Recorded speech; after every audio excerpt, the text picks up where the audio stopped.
এখন তোমার কি হবে বেআই সাহেব? আমার আবার কি হবে? সাকিবের সাথে তোমার কি চলছে? সাকিবের সাথে আমার কি চলবে? এমনভাবে বলতেছে মনে হইতেছে ওর সাথে আমার প্রেম চলছে। প্রেম তো তোমার আমার সাথে চলবে। সাকিব এত সকাল সকাল কোথায় গেল বলো, নাহলে কিন্তু আমি ভাবিকে সব বলে দিব। না না, আপুকে কিছু বলো না। তোমার ভাই আমার আপুর বিয়েতে যেয়ে ওনার সাথে রিলেশন করেছে। তাই নাকি? হ্যাঁ, আমার তো অনেক ভয় লাগতেছে। কেন?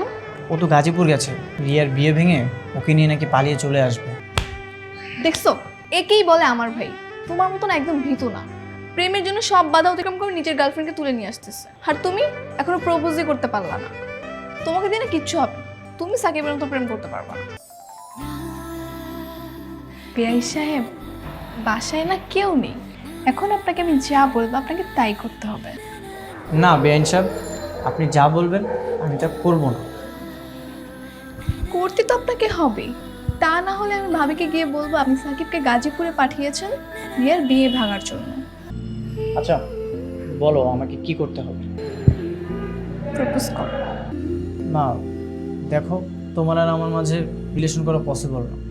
ঝামেলা দেখছো কি? হ্যাঁ, আগে তো পাগলের মতো আমার পিছু পিছু ঘুরতে, তখন তো আমি তোমাকে পাত্তা দিতাম না। এখন যখন পাত্তা দিচ্ছি তখন তোমার ভাব বেড়ে গেছে। প্রপোজ করো। না, আমি প্রপোজ করতে পারবো না।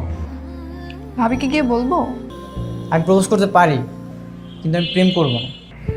ওকে, করো। আরোহী, বলো। I love you. বাহ বাহ বাহ বাহ বাহ, কি প্রেম লীলা! ছি মিরা ছি।